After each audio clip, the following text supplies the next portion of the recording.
Salut les amis, j'espère que vous allez bien. Aujourd'hui, c'est une journée exceptionnelle, vraiment exceptionnelle. D'un côté, on a la victoire de Manchester City face à Manchester United, donc la finale de la FA Cup, City qui remporte une fois de plus. Et de l'autre côté, on a la finale de Barcelone. Le Barcelone féminin vient de remporter 3-2 alors que cette même équipe était menée à 2-0 tout le long de la première période. Mais avant de parler de ces matchs en sous 3 champs, j'aimerais faire un petit récapitulatif, en tout cas du mois. Rappeler la situation que nous vivons en ce moment au Sénégal.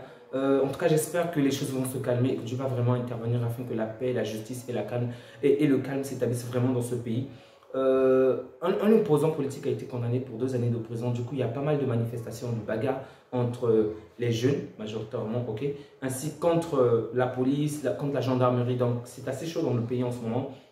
Il y a pas mal de morts, pas mal de dégâts, pas mal de lieux dégradés. C'est vraiment triste à voir dans un pays comme le Sénégal, dans un pays où on n'a pas vraiment assisté à ce genre de choses. Et donc, j'espère de tout cœur que les choses vont aller de mieux en mieux et que l'ordre, la justice, l'intégrité, la paix va être rétablie dans le pays et que les familles endeuillées, les familles attristées vont vraiment retrouver leur confort. Vraiment que Dieu les soutienne, que Dieu soit avec eux tout le long de ce drame.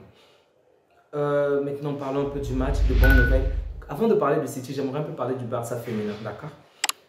Concernant le Barça féminin, on peut critiquer Bartomeu pour pas mal de choses, pour des joueurs achetés trop cher, des joueurs vraiment qu'il ne devait pas. Mais une fois de plus, il nous prouve qu'il avait vraiment quelque chose de bon. Je ne veux pas dire que Laporta fait mal les choses, mais au moins il avait fait quand même de très bonnes choses, particulièrement sur le Barça féminin. Le Barça féminin marche sur l'Espagne depuis quelques années. Et même sur l'Europe, elle ne cesse de prouver des performances XXL. Malheureusement, en finale de Ligue des Champions féminin, ça se passait généralement mal. Elle s'est fait taper en 2020, en 2019 ou en 2021 aussi. Donc contre Lyon, vraiment, ça se passait très très mal lors des finales. Donc ce Barça-là qui marche vraiment sur le championnat, qui réalise des trentaines des matchs sans défaite. Je crois que c'est en 2021 où le Barça féminin avait joué, je crois, 31 matchs et il y avait 31 victoires. Vous vous rendez compte? Et les scores n'étaient pas de 1-0, 2-0, c'était généralement des scores fleuves, 3, 4. En fait, il y avait toujours cette marge-là. C'est pour dire que Bartomeu a commis pas mal d'erreurs, mais je dois avouer que sur le plan féminin du Barça, vraiment, c'est exceptionnel. Cette équipe m'épate vraiment. Alors là, vraiment, il n'y a aucune équipe en Espagne qui arrive à rivaliser avec elle. Regardez simplement l'écart aujourd'hui de ce championnat, par exemple, qu'on a remporté face au Real de Madrid, face aux autres clubs, pardon, parce que le Real de Madrid n'est pas top au niveau féminin. Vraiment de l'écart. On a battu les Real, je crois, au match aller comme au match retour, plus de 3 buts, je crois. Je vois le match, je précise que je vois les matchs du Barça féminin, mais je ne commente vraiment pas, et leurs matchs se passent souvent au mauvais moment. Là, par exemple, il fallait suivre il fallait suivre le match au même moment que celui de City, donc ça les pénalise un peu, alors que les performances sont quand même assez intéressantes. Donc, c'est la deuxième Ligue des Champions que le Barça féminin remporte, Seulement la deuxième, alors qu'elle réalise des performances vraiment extraordinaires, je dois le dire ainsi. Donc, face à elle, elle a une équipe lyonnaise qui en a 7 ou 8 qui l'écarte, vraiment qui la martèle, il faut le dire ainsi. Et cette équipe lyonnaise est plutôt forte, mais cette fois-ci, elle s'est inclinée en demi-finale. Demi-finale ou quart de finale, Donc, l'équipe de Giraldez, je crois que ça se prononce comme ça, le coach, en tout cas Jonathan Giraldez, quelque chose dans ce genre, aujourd'hui a remporté sa deuxième Ligue des Champions et je suis vraiment ravi. Ce qui est une très bonne chose pour le Barça parce que le fonds qu'ils vont gagner aujourd'hui va contribuer aussi à l'amélioration de notre fair play financier. Ce qui est une très très bonne chose, vraiment très bonne chose. J'espère que cette équipe va encore aller plus loin. Souvenons-nous du moins, si vous avez suivi ce match, elles étaient menées à 2-0 pendant toute la première période. Et en deuxième période, elles ont renversé le match d'une de ces manières. Tu te dis que j'avais l'impression d'assister une remontada comme celle du Paris Saint-Germain contre le Barça au Camp Nou, si vous vous souvenez. Bon, une version moins puissante évidemment, mais c'était vraiment intéressant à voir. Vraiment bravo aux hommes de Jonathan. Du côté de Manchester City, waouh, quel match, mais quel match. Au début du match, j'étais un tout petit peu frustré parce que tu te dis que lorsque tu suis par exemple l'actualité du championnat anglais ou l'actualité de pas mal de clubs anglais, tu te dis ouais, ils ont un tout petit peu raison parce que lorsqu'on se plaint de l'arbitrage en faveur de Manchester United, en championnat lors de leur match passé, déjà les gens se plaignaient du but qu'on avait accordé à United alors que le joueur était largement hors jeu, Et là, lorsque tu vois encore le match, tu te dis ouais, ils ont finalement raison parce que en début du match, voici quelques actions que j'ai pu souligner rapidement. Casemiro qui renverse à Candy. C'était aux environs de la 10e minute. Vraiment, ça, c'est une faute grave. Je ne sais pas sur quel championnat, quelle compétition où on ne donnerait pas un rouge à ce joueur, vraiment. Je peux comprendre, l'arbitre n'a pas voulu peut-être, c'est une finale, paralyser l'équipe adverse dès le départ avec un carton rouge, mais c'était une faute vraiment sévère que Akonji a subi. Heureusement qu'il n'est pas blessé. Donc, c'était, je crois, pratiquement sur la cheville où Casemiro le renverse carrément. Le marche dessus, se désintéresse de la balle, se désintéresse de l'action pour le renverser. Et là, on ne donne rien du tout. Pas de carton jaune, pas de carton rouge. Le pire, c'est qu'on a même donné la faute en faveur de United. On était vraiment choqués de voir cela. Bon, je peux comprendre l'arbitre, il n'a pas consulté la VAR, ok? C'était en début du match, il n'a pas voulu pénaliser davantage cette équipe d'United qui était déjà... menée, parce que rappelons-le, Gundogan a marqué à la 12e seconde, ok, 12 ou 13e seconde, d'accord. Donc, pour vous dire que depuis que la FA Cup existe, ça c'est un record, ça fait déjà plus de 45 ans, plus de 100 et quelques années en tout cas. Mais c'est le premier but, en fait, c'est le but le plus marqué le plus tôt possible. Waouh, Gundogan est tellement fabuleux. Alors là, le match était plutôt plié, il faut le dire ainsi, parce que City, comme d'habitude, avait le contrôle sur le jeu, avait le contrôle sur le match. Il n'y avait vraiment pas de réelle adversité, mais d'un autre côté, on sentait une certaine fébrilité de la part des joueurs du City, ok? Donc, ils avaient la domination du match, mais ne donnaient pas plus vraiment pour marquer ou pour écraser totalement l'adversaire comme ils ont l'habitude de le faire. Du coup, il y avait des actions assez intéressantes, mais pas très dangereuses, ok? La première fois que Rashford a touché la balle, c'était pratiquement à la 14e minute. Pour vous dire de quelle manière cette équipe d'United a vraiment été privée de la balle. Alors là, vraiment, ils étaient constamment en train de courir derrière le porteur du ballon. Mais City aussi de son côté, dans les dernières lignes, ne réalisait pas quelque chose de vraiment dangereux ou de palpitant comme ils ont l'habitude de le faire. Ok. Ensuite, on assiste au penalty qui est pratiquement dans la 31e minute de jeu. Je peux comprendre. Si on se base simplement sur les règles, c'est normal qu'il y ait penalty parce que le coup de tête a touché le bout des doigts de Grealish. Grealish, je pense qu'il devrait plutôt sortir pour ce match-là parce que je vais parler un peu plus tard. Donc, Grealish, en ce moment-là, qui touche la balle avec le bout de ses doigts. Oh, ça fait tellement plaisir de voir le Barça féminin célébrer, c'est tellement joyeux. Bref, Grealish qui touche la balle au bout de ses doigts dans sa surface, ce qui est normal, c'est un penalty. Mais dans l'esprit du foot, ça fait quand même mal parce que un, c'est pas volontaire. Deux, la balle n'avait vraiment l'action en tant que telle. C'était même pas une passe qui était destinée à quelqu'un que joueur. En fait, le joueur du United voulait juste remettre la balle dans le jeu et empêcher la balle de sortir, on va le dire ainsi. Mais elle était destinée réellement à personne. Sincèrement, elle était destinée à personne. Donc, c'était vraiment un cadeau de la part de l'arbitre parce que c'était vraiment au bout du doigt. Et même lorsqu'on voit la trajectoire de la balle, il n'y a eu aucune incidence sur la suite de l'action parce que c'était pratiquement raté. Bref, on a sifflé un penalty, je répète. En se basant sur les règles, c'est normal. La balle dans la surface, c'est vraiment normal. Mais ça a quand même fait mal à cette équipe de City déjà qui était défavorisée par rapport au titre, par rapport à l'arbitrage, okay, par rapport aux fautes que l'arbitre n'a vraiment pas fait attention. Et donc là, Silva le transforme en un but, un excellent but très bien tiré de la part de Silva. Un petit record à remarquer. Je vous rappelle que dans toute cette FA Cup, City n'a pas pris un seul but. City n'a pas pris un seul but, Donc, cette équipe n'avait vraiment pas, on n'avait pas réussi à l'encaisser un seul but. Et c'est seulement aujourd'hui en finale que l'adversaire a réussi à marquer, mais c'est un penalty qui est un tout petit peu discutable par rapport aux intentions de l'action. Et donc, là, on marque, et je précise que ce n'était pas Ederson qui était au poteau, c'était, il s'appelle comment déjà, le second gardien, Ortega, oui, Ortega. Donc, c'était Ortega qui était au poteau. Bon, il a quand même fait un match assez intéressant, même si je pense que pour un gars qui ne joue pas souvent, il devrait faire de meilleures performances parce qu'il y a eu quand même d'actions où il s'est mis quand même en danger alors qu'il n'y avait pas lieu de créer le danger. Bref, un bon match, ok? Même s'il y a quand même des choses à parfaire pour une personne qui n'a pas l'habitude de jouer, il doit vraiment s'améliorer. Donc, Silva qui marque un très bon but, vraiment très bien tiré de la part de Silva, rien à dire. La première période se termine pratiquement à un but partout alors que United une fois que United parvient à marquer, ok, United vraiment met de la chaleur, met vraiment du feu dans le match. Ils ont même une action, ils ont pratiquement marqué, je crois que c'est Varane, un coup de pied arrêté. Varane touche la balle du bout de pied et c'est vraiment, on a eu l'impression que United devait prendre l'avantage sur la fin de ce match. Alors que lorsque tu vois toute la composition du match, tu te dis vraiment, City méritait beaucoup mieux. Mais bref, c'est aussi ça le foot, tout peut y arriver. Donc, la première partie se termine à un but partout. La seconde partie qui commence. Dès qu'on peut filmer les joueurs dans les vestiaires, on voit de quelle manière Gundogan, avec, je crois, Rodri, oui, ça devrait être Rodri, Houston, était en train de se parler de quelle manière il devait procéder, de quelle manière il devait réaliser des choses. Et bref, Ils vont rentrer sur le terrain et là, United va mettre une chaleur de malade, vraiment. United va vraiment venir avec l'intention de marquer le plus rapidement possible.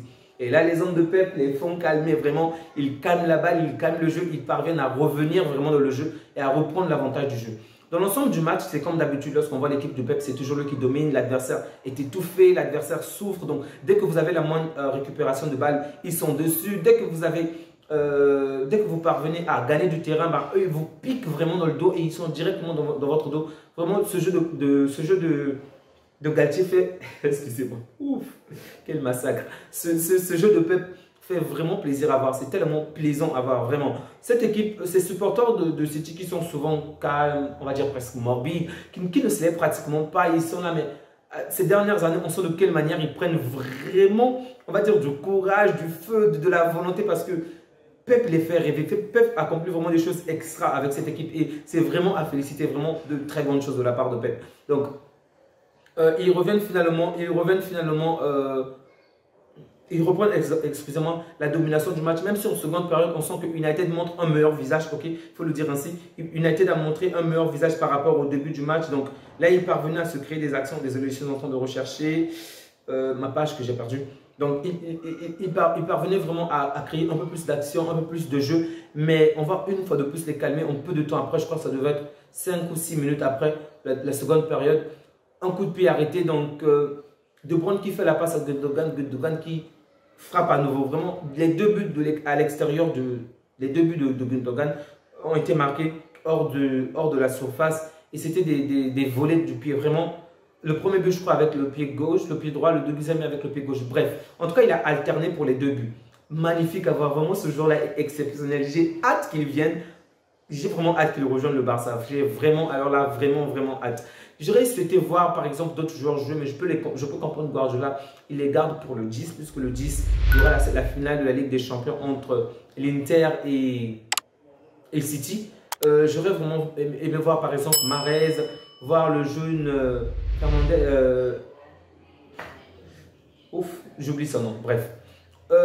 Bref, il n'a pas eu le temps de jouer aujourd'hui, alors qu'il y a quand même des joueurs aujourd'hui comme Grealish. Je précise que Grealish a quand même fait un bon match, mais il n'était pas très dangereux. Déjà, dès qu'on a senti qu'il a eu ce ballon, l'avait touché en main, lorsqu'on a sifflé le penalty contre lui, après on a senti de quelle manière il avait vraiment, alors là, vraiment du mal à se sortir. J'aurais souhaité vraiment qu'on le sorte un peu plus tôt parce qu'il n'était plus vraiment à fond dans le match. Vraiment, il n'était plus à fond. Bref. C'est pas grave, on l'a laissé, il a quand même su faire de bonnes choses. On a vu de quelle manière De Bruyne n'était parfois obligé de prendre son poste pour vraiment créer du danger. Mais je ne sais pas qu'est-ce que j'ai avec Galtier aujourd'hui.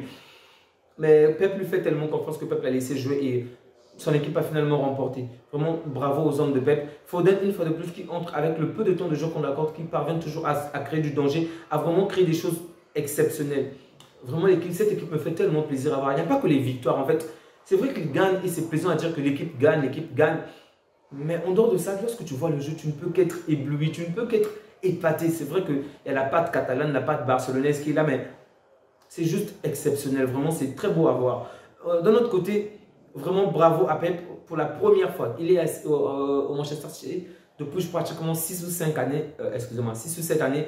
Et c'est la première fois qu'il remporte la FA Cup. Donc, cette compétition était vraiment importante pour lui. Il a tout gagné, ok, excepté la Ligue des Champions avec cette équipe, évidemment. Mais la FA Cup, il n'avait jamais réussi à le faire, d'accord? Et là, il a réussi à le faire contre Manchester United en plus de la ville. Oh, ça doit faire du mal. Le match, on savait déjà que la Coupe devait rester à Manchester, mais on ne savait pas où exactement. Mais finalement, Pep nous a prouvé qu'il mérite largement. Ok, en première période, j'ai oublié de parler de la frustration. L'autre frustration que j'avais, c'était par rapport à la faute commise sur De Bruyne, ok? Je ne sais pas si j'en ai parlé. Ça devait être aux environs de la 41e minute. On avait commis une faute sur De Bruyne qui méritait quand même un penalty. Mais bon, une fois de plus, l'arbitre n'avait pas vu la faute. Du coup, ils sont passés, ils n'ont pas signalé cela. Mais bref, City a remporté la partie et je pense que c'est vraiment mérité.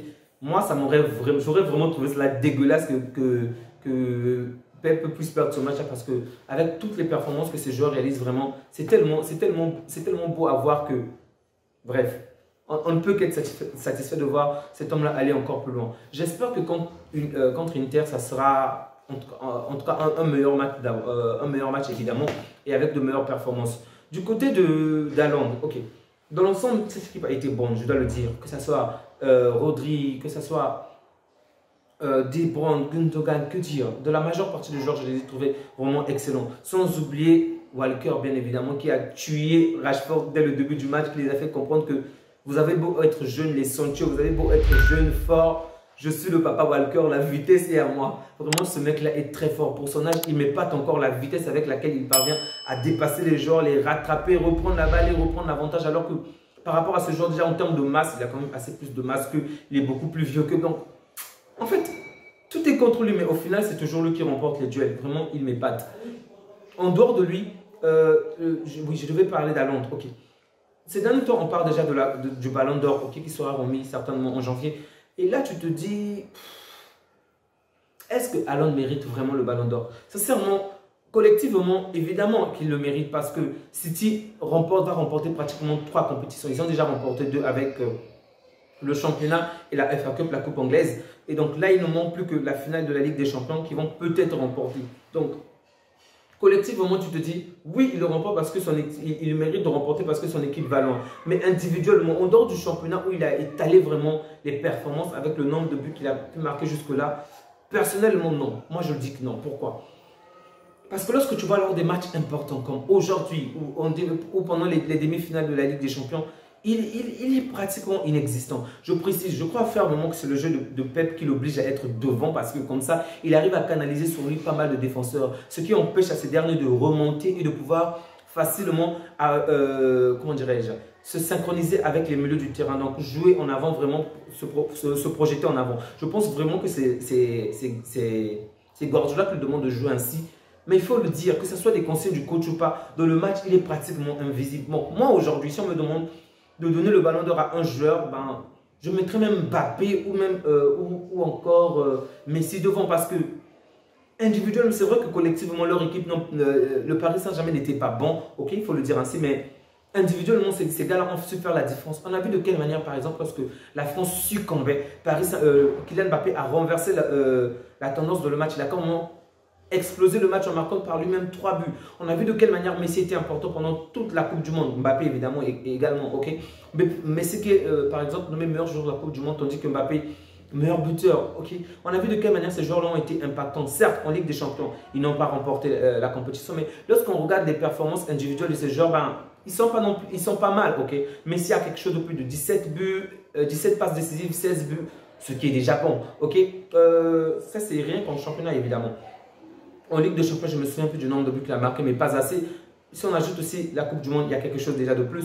On associe à cela la Coupe de France où on les a éliminés assez tôt, mais il y a quand même de buts et de passes décisives là-bas aussi. Kylian Mbappé a combien? Je crois qu'il a plus d'une vingtaine, ou je ne sais plus exactement le nombre de buts qu'il a, et le nombre de passes décisives. Voyez-vous? Donc, individuellement, ils ont quand même fait des performances assez intéressantes et ils sont allés loin en portant leurs équipes. Je dois le dire aussi, c'est ça aussi l'important parce que lorsque tu vas dans une équipe comme City, on peut se dire pourquoi à Londres? Pourquoi pas par exemple Bernardo Silva? Pourquoi pas par exemple, j'ai dit Bernardo Silva.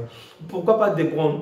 En fait, il y a tellement de joueurs qui ont fait la différence par eux-mêmes. Il y a tellement Gundogan même aujourd'hui. Vous voyez déjà qu'il a réalisé de très bonnes performances en Ligue des Champions. En fait, il y a tellement de choses pour dire. Ben, X a aussi fait de bonnes performances ici. X a fait de bonnes performances ici.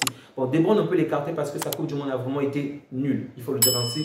Nul parce qu'on a éliminé assez tôt la Belgique. Mais les autres joueurs aussi méritent en fait un bon classement en Ligue des Champions. On peut ajouter les Vinicius et d'autres équipes, évidemment, je ne suis pas contre cela. Mais lorsqu'il faut faire la comparaison entre ces 3 joueurs, entre par exemple Messi, Mbappé et De Bruyne, et excusez-moi, et Haaland, moi je mettrais Messi devant. Bref, mais de base, je ne veux pas voir, sincèrement, j'aime Messi, j'aime énormément ce joueur, il m'a fait tellement rêver par rapport au foot, mais s'il fallait choisir un joueur pour remporter ce ballon d'or, je souhaiterais que ce soit un autre joueur parce que je me dis 7 ballons d'or, c'est assez pour moi. Pour moi, je trouve que c'est assez.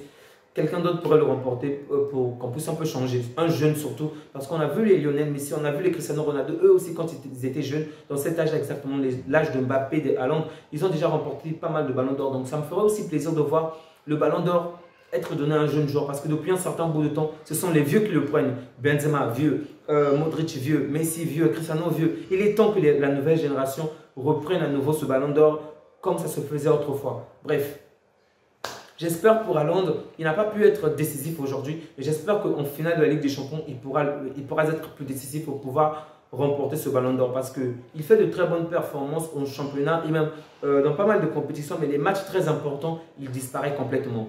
Bref, ça c'est mon analyse à moi, je répète, c'est un truc personnel. Donc j'espère que vous allez me faire part de vous, ce que vous pensez de ce match-là, déjà du Barça féminin, de l'équipe de City, du ballon d'or. Et surtout, n'oubliez pas de porter le Sénégal dans vos prières. Prenez bien soin de vous ainsi que de vos proches. Que Dieu vous garde. Au revoir.